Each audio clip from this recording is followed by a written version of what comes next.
Pour cette leçon, nous allons nous intéresser à ce que nous appelons les paramètres de tendance centrale. Il y a exactement 3 paramètres qui vont nous intéresser. Les 2 premiers ne vont faire appel à quasi aucune formule.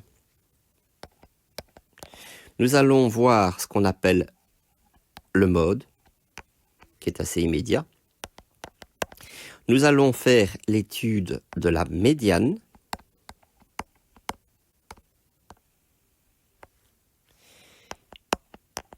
Et également de la moyenne. Pour être tout à fait correct, je devrais parler de moyenne arithmétique, parce qu'il existe beaucoup de sortes de moyennes. Alors, en ce qui concerne l'écriture symbolique de chacun de ces paramètres, eh bien, dans la littérature, vous allez pouvoir trouver le mode comme étant écrit MO. Moi, je n'aime pas trop cette notation-là. Je préfère l'écrire sous une forme plus mathématique qui est XM. X avec un M majuscule. Pourquoi est-ce que je veux utiliser cette notation-là plutôt que l'autre? Parce que en voyant mot, eh bien, il risque d'avoir une confusion au niveau de la recherche de la valeur. Est-ce que c'est une valeur en X que l'on recherche, c'est-à-dire une valeur qui se trouve dans les modalités, ou au contraire, est-ce qu'il s'agirait d'une valeur dans les N, c'est-à-dire une valeur dans les effectifs? Et c'est une erreur assez courante de rechercher justement le mode dans les effectifs. Cette confusion peut être évitée par cette notation-là. Au moins, avec XM, eh bien, on sait d'office que ce n'est jamais dans les effectifs qu'on recherche la valeur, mais bien toujours dans les modalités. Donc, dans les valeurs de la variable et jamais dans les effectifs. Vous verrez que cette valeur est assez facile à trouver. On a l'équivalent avec la médiane, où dans les différents ouvrages, vous pouvez trouver ME, ME, comme vous voulez. Plutôt ME parce que les anglo-saxons n'utilisent pas d'accent. Moi, j'utilise plutôt X 1/2. Vous verrez pourquoi le fameux 1/2. On peut également utiliser la valeur X 0,5, 0,5 ou 0,5. Ça n'a pas beaucoup d'importance. Ça signifie exactement la même chose. En ce qui concerne la moyenne, eh bien, là, je dirais que ça n'a pas beaucoup d'importance. Soit on peut utiliser le petit m qui se retrouve assez régulièrement dans la littérature. Encore une fois, pour être sûr que qu'on est toujours en train de travailler avec une variable bien particulière, on peut également rajouter l'indice x, qui n'est pas du tout obligatoire si on a affaire à une seule variable, mais quand on a affaire à 2 variables, alors à ce moment-là, c'est vraiment indispensable. Mais par contre, la notation qui a vraiment la préférence, c'est d'utiliser la variable et de mettre une barre au-dessus qui signifie moyenne de. Là, au moins, encore une fois, en utilisant les 3 types de notation que je viens de vous présenter ici, vous voyez que chacune utilise alors à ce moment-là la lettre X, ce qui fait que on sait toujours que ces 3 paramètres que l'on va rechercher se situent bien toujours dans les modalités et jamais dans les effectifs. Et pourtant, pour la recherche du mode, la première chose que je vais faire, eh bien, c'est justement d'utiliser l'effectif pour pouvoir le trouver. Je m'explique. Donc, qu'est-ce que c'est que le mode? C'est la valeur qui se répète le plus souvent.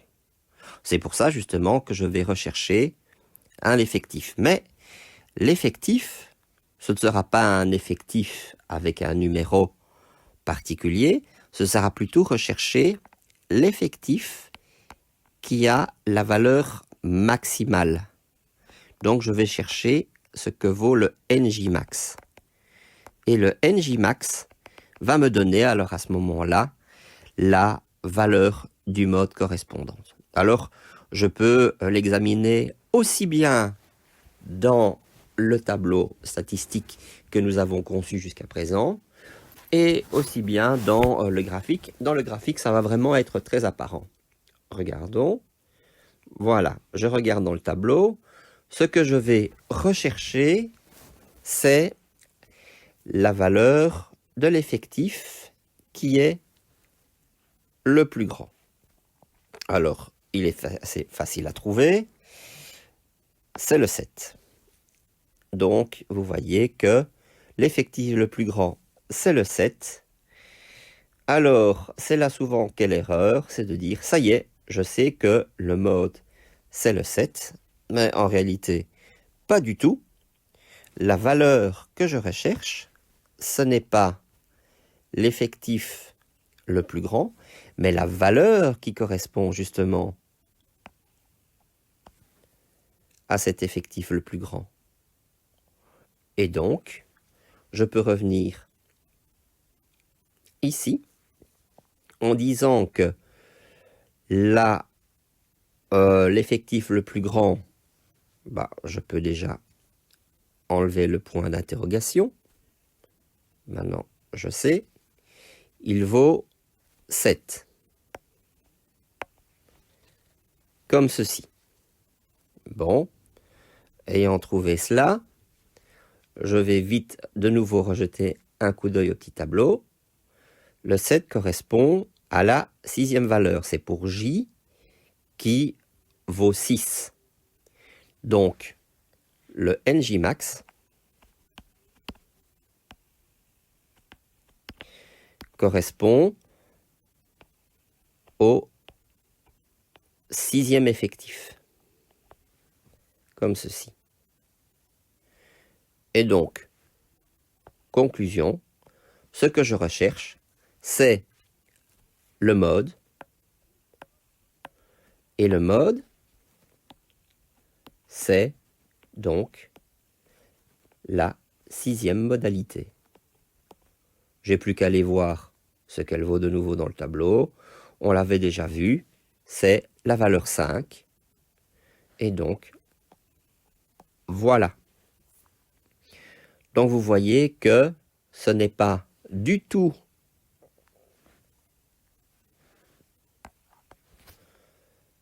un effectif qu'on est en train de rechercher. Ce qu'on recherche en réalité, c'est bien une valeur qui se trouve sur l'axe des x, c'est-à-dire la modalité qui se répète le plus souvent. Alors, je vous avais dit qu'on le trouve également sur le graphique. En réalité, c'est très simple. Il suffit simplement de regarder dans le graphique que nous avions fait dans la leçon précédente, quel est le bâton le plus grand. Eh bien, le bâton le plus grand, c'est celui qui a comme effectif 7. Mais, encore une fois, ce que je recherche, c'est le mode. Et le mode, il est là. Il a bien comme valeur 5. Trouver la médiane est un peu plus complexe. Et plutôt que de me lancer directement dans le tableau, je vais partir de l'exemple qui se trouve dans les notes. Donc, je ne vais pas prendre le tableau que nous avions au départ, le tableau brut. Je vais au contraire prendre quelques nombres très simples, très réduits. Si je prends l'exemple qui se trouve dans les notes, vous allez trouver que pour trouver la médiane, je pars d'un échantillon de 9 personnes où j'ai plusieurs nombres. Alors attention, ce qui est important, justement dans la médiane, et c'est pour ça que le tableau que nous avons conçu, le tableau statistique, va nous être d'une très grande aide, c'est qu'il faut absolument que toutes les données soient ordonnées. Donc, on donnait ici, il s'agissait du poids de 9 personnes, peu importe ce qu'elles valent. Voilà. Ah, ben elles sont déjà pas dans l'ordre. Ouais, qu'à cela ne tienne, puisque le but de l'exercice complet va nous permettre de savoir comment est-ce que on réalise la recherche de cette fameuse médiane. Voilà, donc on vous donne ceci comme départ. Bon, donc on voit que ce n'est pas ordonné, donc on reprend donc toutes les valeurs et on les met dans l'ordre cette fois-ci. Donc c'est pour ça que je m'étais trompé, parce que j'avais vu que 45 c'était bien la valeur la plus petite, mais après on a 49, 52, 56, 62, 63, 68, 74 et enfin 89. Bon, qu'est-ce que je vais faire avec toutes ces données? Ben d'abord, je vais compter combien il y en a. 1, 2, 3, 4, 5, 6, 7, 8, 9. Ah, bon, on a 9 données. Bah oui, c'était dit dès le départ. On a 9 personnes dont on recherche le poids. Alors, si je veux rechercher la valeur qui est au centre, c'est pour ça qu'on appelle cela le paramètre de valeur centrale. Qu'est-ce que je vais faire? Eh bien, pour avoir la valeur de 9 poids différents, si je prends ici la valeur 62, je constate que du coup, j'ai 4 valeurs à gauche, j'ai 4 valeurs à droite, c'est donc bien celle-ci qui est au centre. Et donc voilà, dans ce cas-ci, bon ben j'ai trouvé ce que vaut ma médiane. Elle vaut 62 kg. Vous voyez que bon, que je n'ai dû procéder à aucun calcul. Si j'avais voulu faire un calcul, qu'est-ce que j'aurais fait en réalité? J'aurais fait ceci. J'aurais dit, bon, eh bien, j'ai 9 valeurs différentes. Donc, ces 9 valeurs, elles vont de x1 jusqu'à x9. Je vais prendre le 9 en question, je vais rajouter 1 et je vais diviser par 2. Donc, la dernière valeur, je rajoute 1 et je divise par 2, ce qui me donne 5. Et donc, je sais que, bon, que c'est la 5e valeur qui est ma médiane. Ça marche toujours avec le nombre de valeurs impaires. Donc, supposons, j'invente, j'ai 31 valeurs. Qu'est-ce que je vais faire? Donc, j'ai n qui vaut 31. Si je veux trouver la médiane, eh bien, la médiane, je fais 31 plus 1 divisé par 2. Ça me donne 16. Ça veut dire que ma médiane correspondra en réalité à la 16e valeur qui aura été ordonnée. Et si maintenant, au lieu d'avoir un nombre impair, j'ai un nombre pair, ça veut dire que pour embêter le monde, il y a une 10e personne qui arrive et c'est une personne qui a 55 kg. Donc je recommence, je dois à nouveau mettre toutes les valeurs dans l'ordre. J'ai donc 45, 49, 52, le 55 qui vient d'arriver, 56, 62, 63, 68, 74 et 89. Donc cette fois-ci, ce n'est pas 9 valeurs que j'ai, j'en ai 10. Alors là, ça va être beaucoup plus simple. Si j'ai n qui vaut 10, pour pouvoir trouver la médiane, on aurait envie d'aller un peu vite et de dire, ah ben je fais 10 divisé par 2, ça fait la 5e valeur. Donc 1, 2, 3, 4, 5, la 5e valeur c'est celle-ci. Oui, mais si je regarde cette valeur, je vois que j'ai 4 valeurs à gauche, mais j'ai 5 valeurs à droite. Donc ce qu'on fait en réalité, c'est pas ça. c'est prendre les deux valeurs, x5 et x6, donc la moitié de 10 pour trouver la première valeur, mais on prend la valeur également d'à côté, et après on fait la somme et on divise par 2. En réalité, on fait la moyenne de ces deux-là, ce qui fait que du coup, on va trouver une médiane dont on ne trouve pas la valeur directement dans la série qui se trouve ici. Il faudra faire le calcul de 56 plus 62, de diviser ça par 2, et la valeur qui se trouve entre les deux, c'est 59 kg. C'est encore une valeur centrale à utiliser donc en statistique. En conclusion, pour notre exemple de départ, avec notre tableau brut, comment est-ce qu'on va pouvoir trouver la médiane? Eh bien, avec ce qu'on vient de découvrir, je sais que l'effectif total n vaut 40. Ça veut dire que si je veux trouver le résultat de ma médiane, il faut que je fasse les moyennes entre deux valeurs. Alors, l'effectif total vaut 40, donc je dois rechercher la valeur numéro 20, mais également la valeur qui se trouve juste après, la valeur numéro 21, et ensuite, le résultat, je le divise tout simplement par 2. Donc, pour pouvoir faire ça, il faut que je connaisse ce que vaut la 20e valeur et la 21e valeur. Et pour ça, je vais avoir besoin du tableau statistique. Celui-ci.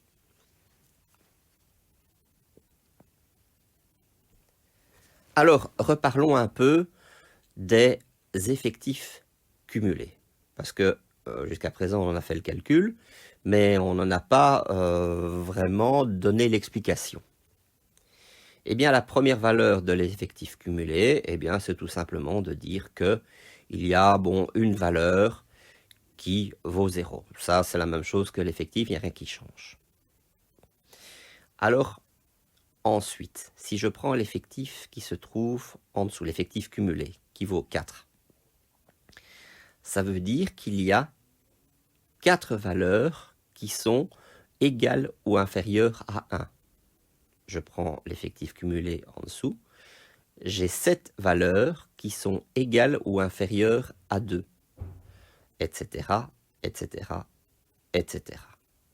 Ça veut dire que si je recherche la valeur numéro 20, si je m'arrête à la valeur qui se trouve ici de l'effectif cumulé, 17, qu'est-ce qui me donne ce 17? Il me dit que 17 valeurs sont donc égales ou inférieures à 4.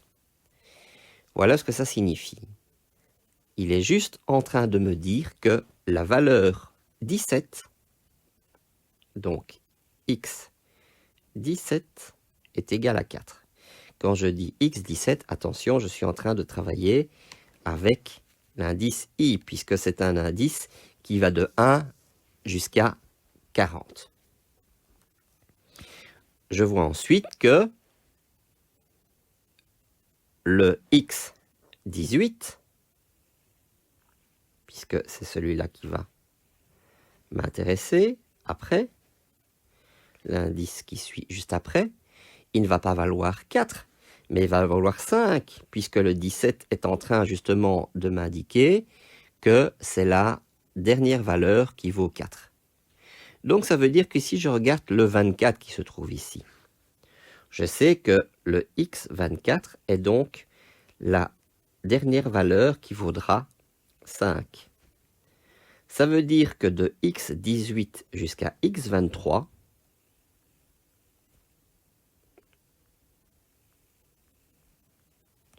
eh bien, elles vaudront toutes 5. Ce qui me permet de savoir que la valeur 20 et la valeur 21 valent toutes les deux 5, et que si je fais la moyenne de ces valeurs, eh bien 5 plus 5 divisé par 2, ça va également me donner 5.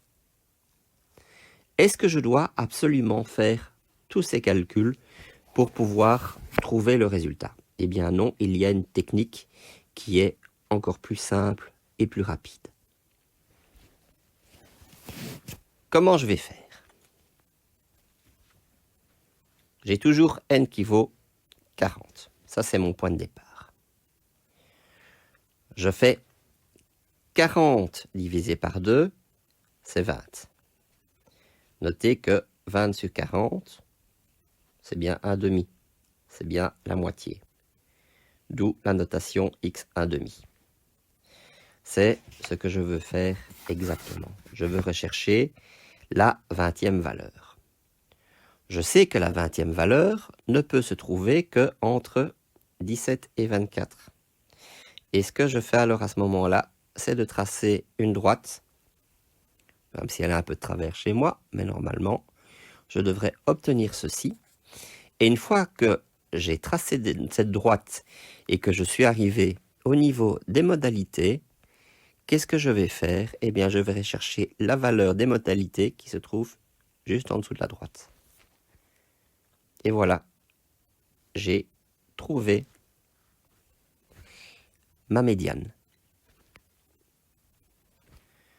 Je peux raisonner exactement de la manière suivante, qui est à peu près identique, c'est de me dire que plutôt que de travailler avec 20 sur 40, je peux travailler avec le 1 demi, c'est-à-dire 0,5. Où se situe 0,5? Entre 12 quarantièmes et 20 quarantièmes, ici quelque part. Et le procédé est de nouveau identique. Donc en réalité, vous voyez que le fait de rechercher le x 1,5 ou x 0,5, comme vous voulez, consiste en réalité à trouver l'endroit où j'ai f, j si vous voulez, f, je vais le noter j bien que ce n'est pas tout à fait correct, est égal alors à ce moment-là à 1 demi. Donc voilà, conséquence de ce que j'ai trouvé, c'est donc égal à 5 plus 5, le tout divisé par 2,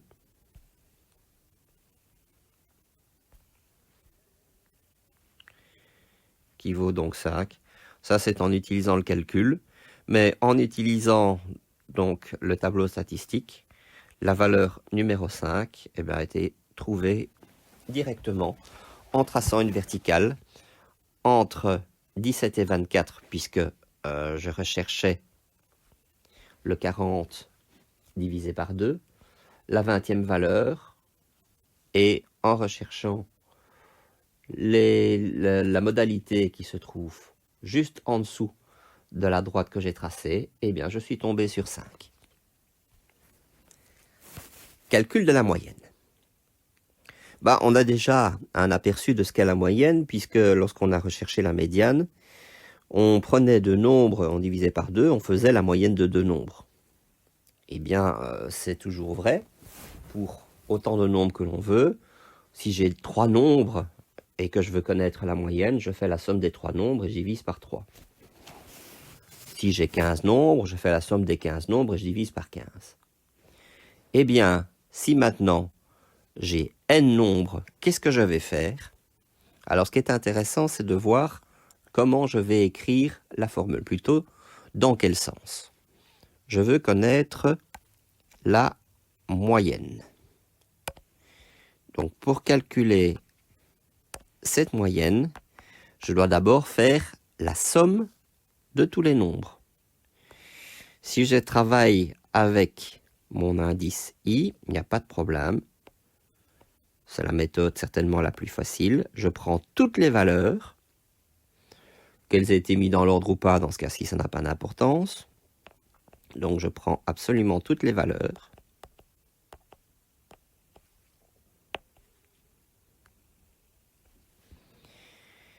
Il y a n valeurs au total. Et une fois que j'ai fait la somme de toutes ces valeurs, après, qu'est-ce que je fais? Eh bien, je divise le résultat par l'effectif total, c'est-à-dire le nombre de valeurs.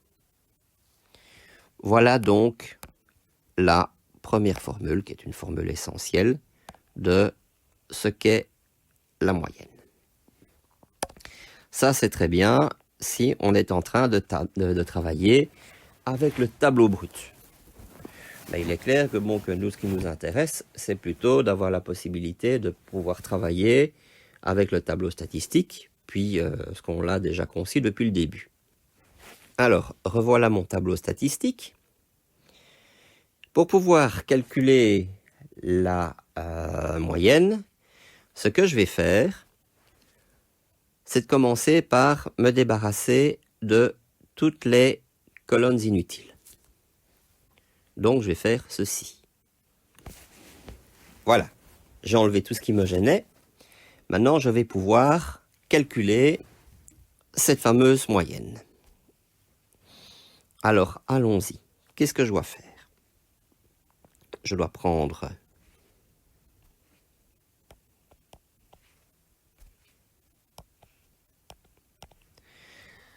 chacune des valeurs, les 40 valeurs, soyons bien précis, je dois en faire la somme, et puis ensuite, je dois tout diviser par 40. Donc, je vais prendre toutes les valeurs, je peux mettre une grande barre de fraction, ou alors ce que je peux faire, c'est tout simplement mettre une parenthèse, et tout ce que j'aurais mis dans la parenthèse, ce que je pourrais faire ensuite, c'est de tout diviser par 40.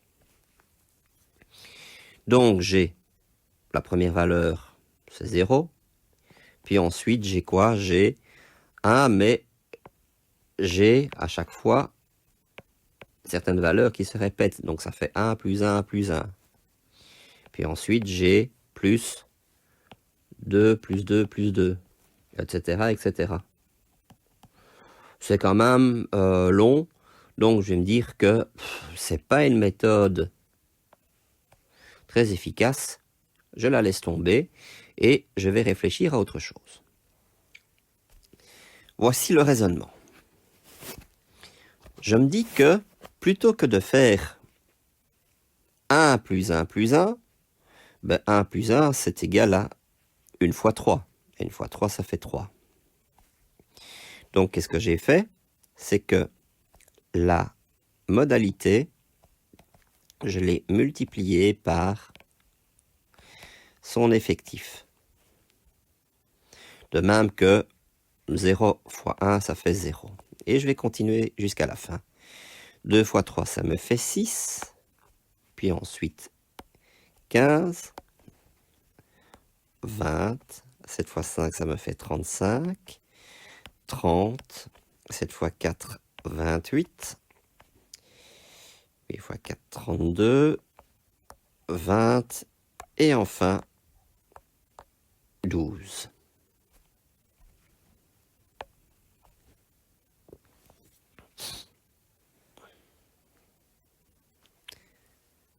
Que me dit la théorie? Pour pouvoir faire le calcul de la moyenne, qu'est-ce que je devais faire? Je devais diviser par 40. D'abord, le 0, mais le 0, il correspond à 1 fois 0, plus 3 fois 1,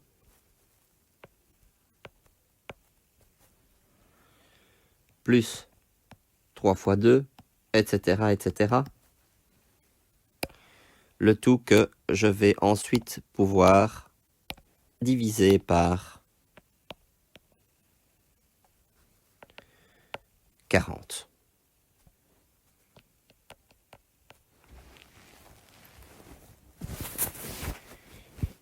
Oui, mais encore une fois, bon, ce calcul bien long est inutile puisque j'ai un tableau à ma disposition.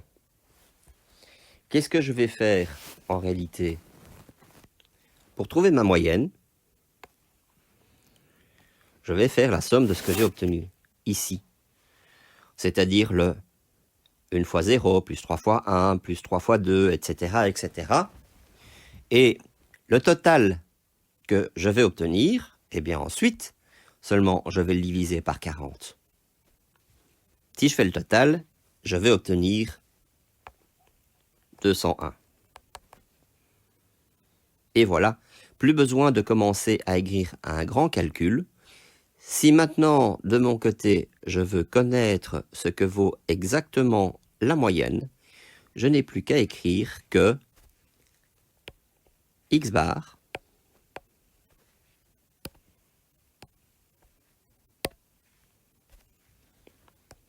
est égal à quoi? Eh bien, à une simple division, c'est 201 divisé par 40. Et c'est fini. Le résultat va me donner 5,025.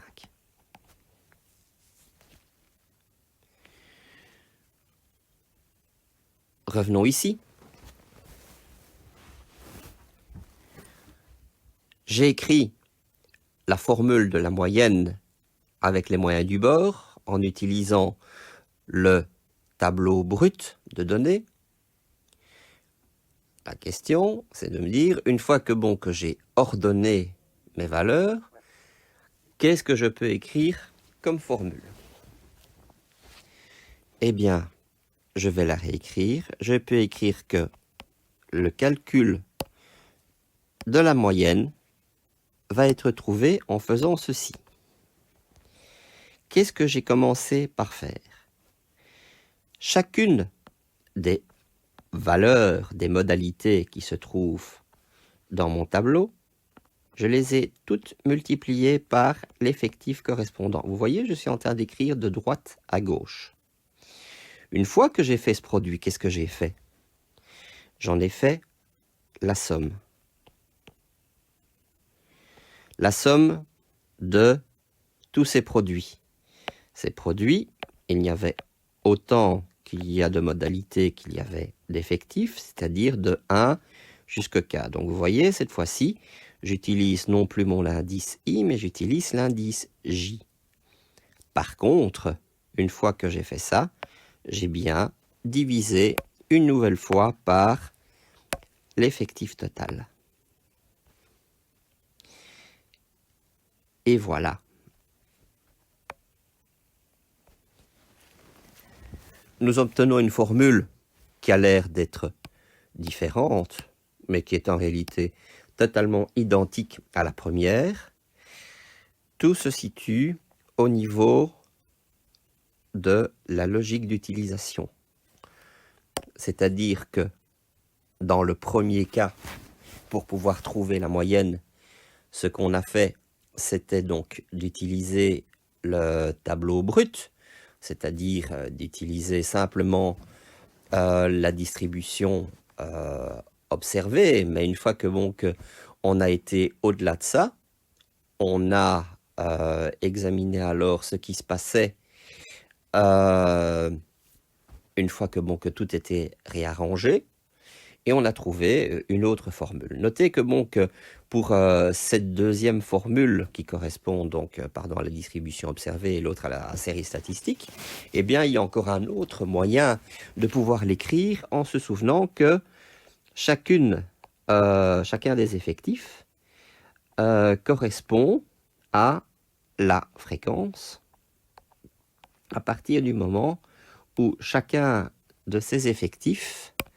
est divisé par l'effectif total.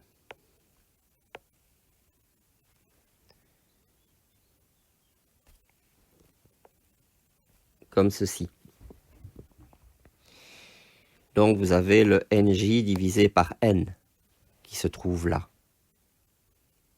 Donc, je peux également écrire que x bar, c'est encore la même formule que je suis en train d'écrire, mais d'une autre manière différente, est égal à 1 sur n, cette fois-ci je vais l'écrire directement.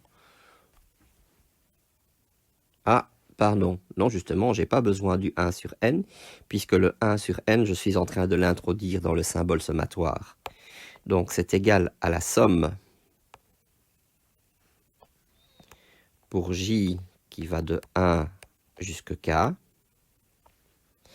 Alors des nj divisés par n, c'est-à-dire les fj, multipliés par les xj.